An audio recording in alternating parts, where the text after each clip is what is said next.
If you haven't noticed, I have something a little bit different planned for today, so I hope you are ready. Watercolor painting is obviously something that I love, and on its own, it's enjoyable and relaxing. But combining painting with also being out in nature is an extra special treat.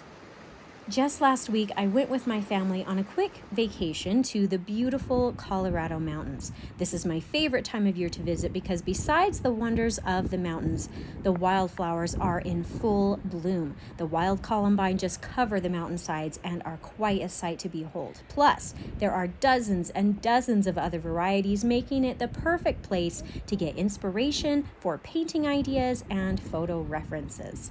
Today I decided to paint something a little bit more on the loose and simple side of things just to have some fun, so I've chosen to focus on these pretty purple wildflowers. Then while my family is busy playing by the river, I just walked a little ways down from them, picked a pretty little spot, and pulled out my traveling easel and watercolor supplies. Unfortunately, I forgot to bring a chair of some sort to sit on, so I'm going to pull up this obliging rock for today.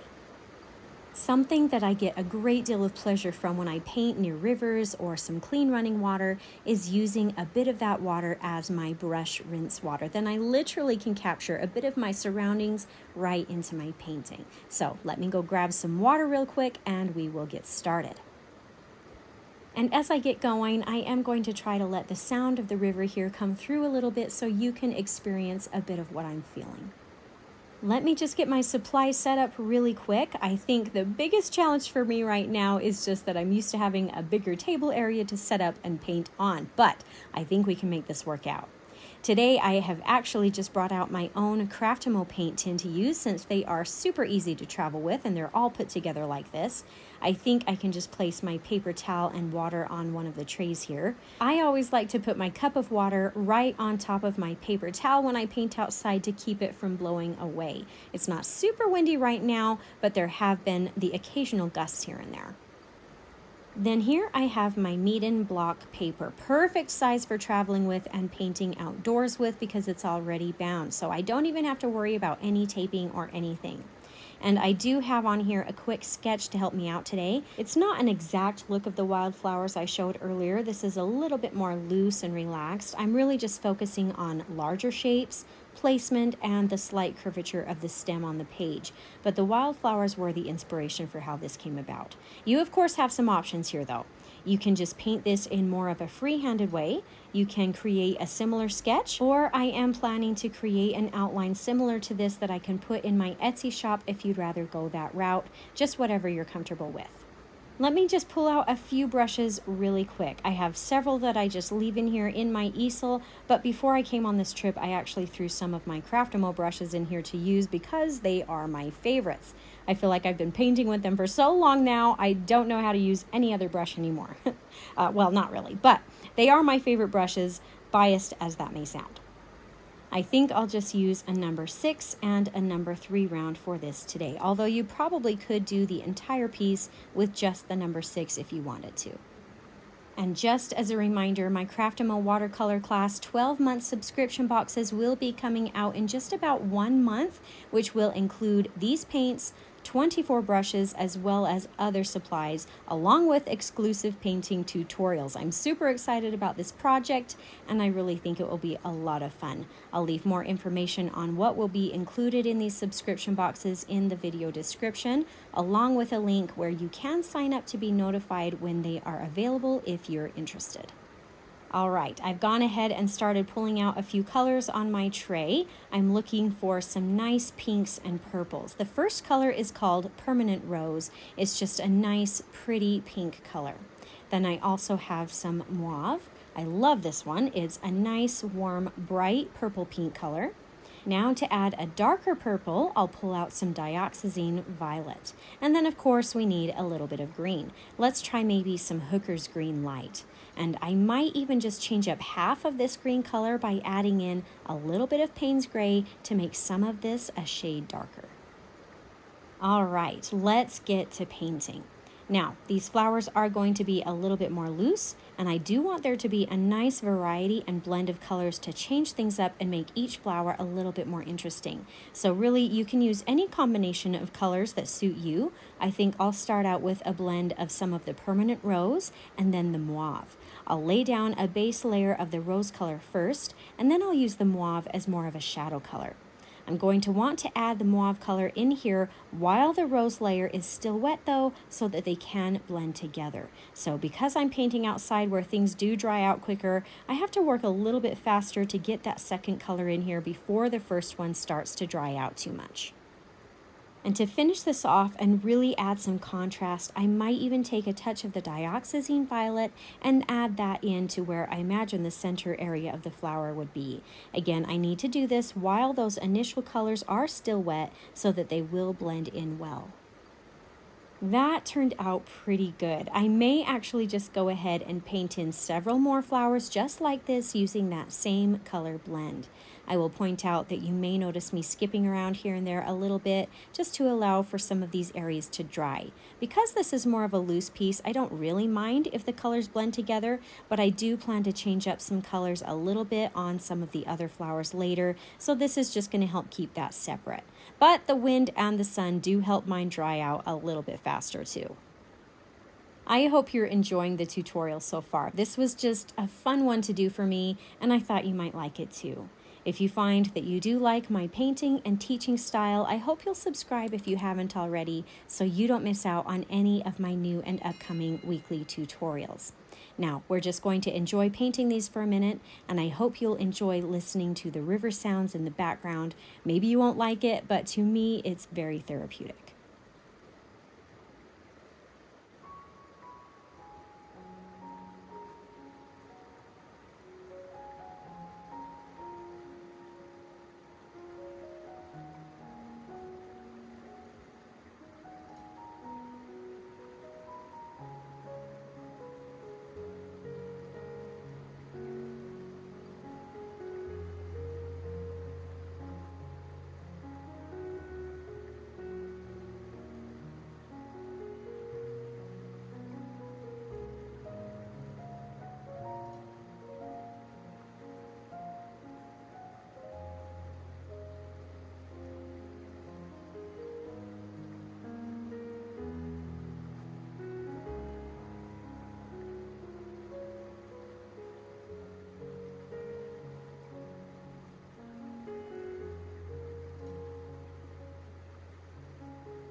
All right, I have a pretty good start here, I think. It's a good combination of colors, and you'll notice that they are all slightly different just because I've used different amounts and have focused on different colors a little bit more. Now I've got to freshen up my colors a little bit here, and then I'll try a slightly different color combination. This time I'll leave out the permanent rose and try some with the darker values. So I'll focus the mauve as the base layer of color, and then I'll add in the dioxazine violet as the shadow area.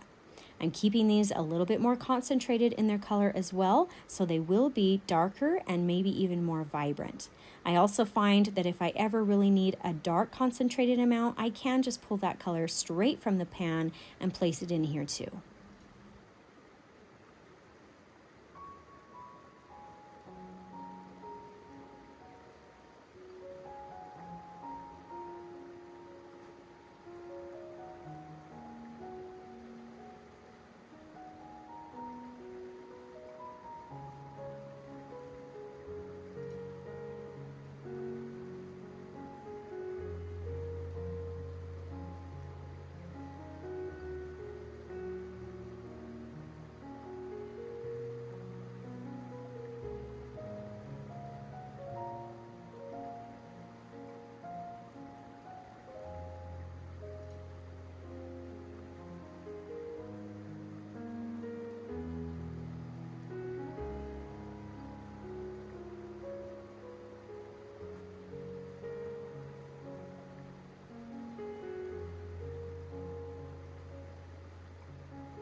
I really like what some of these darker colors add to this, and I actually might switch back and add in some more of the pinker shaded ones now.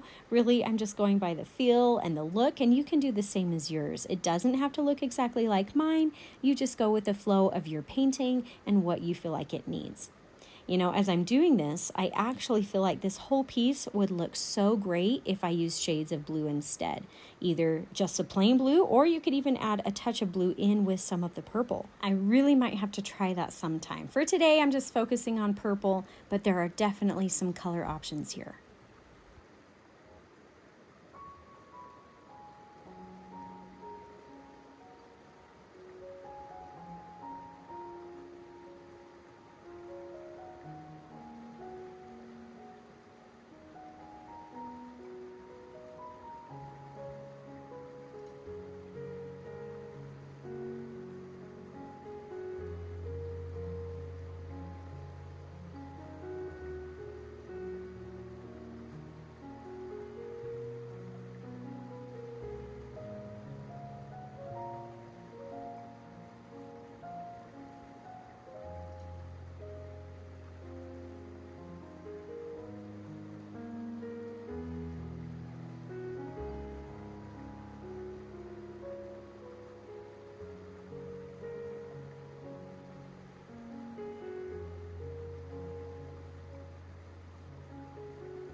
At this point, I think I have all of those larger areas done, so I may just go ahead and pull out that smaller number 3 round brush now and finish off the top buds really quick.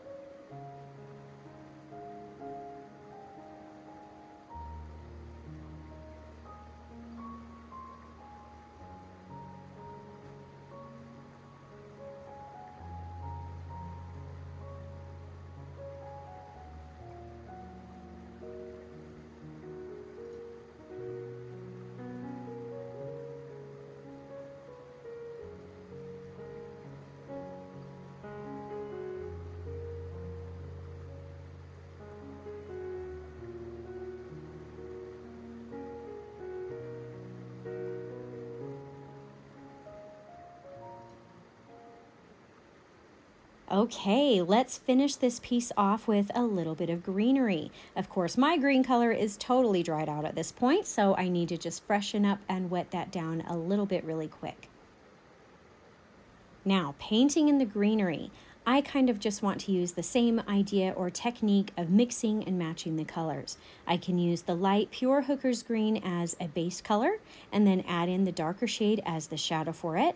I also have the option to just paint some of these one pure color, either the light green or the dark green only. So just enjoy some creativity on your part with this and do what you like. I'm going to work my way from the top down to the bottom of the painting in both the stem lines and the leaves as I go.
All right, now one little finishing touch I might add in here is just some small drip marks or lines, or maybe even a few splatters. All of this, of course, is optional, and if you choose to do it, you can have as few or as many as you'd like, and you can pick whatever color you'd like.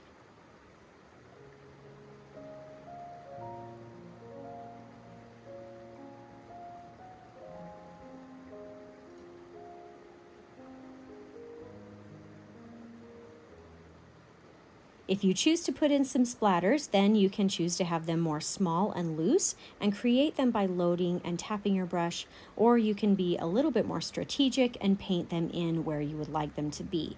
I'm just being a little more strategic today purely because I didn't want to get paint splatters all over my easel, but I may add some more loose ones later when I get home.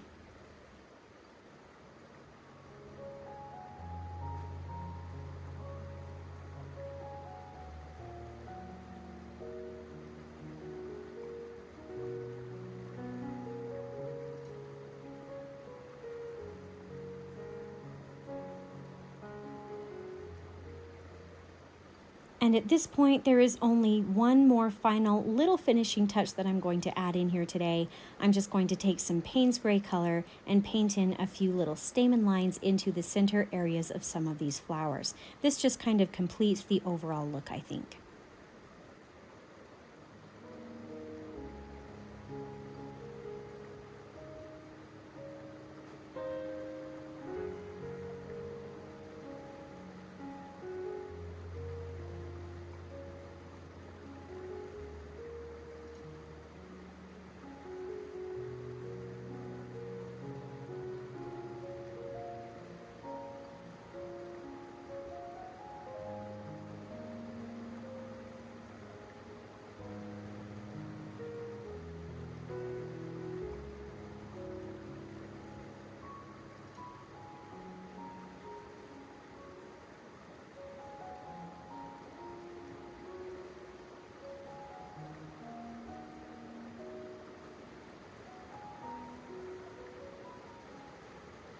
And that, my friends, is it for today's loose, fun purple wildflower painting. Now, all that's left for me to do is pack up my supplies back into my easel, say goodbye to this beautiful place, gather up my family a little ways down, and take off. What a fun and beautiful, peaceful experience. Thank you for taking the time to share it with me.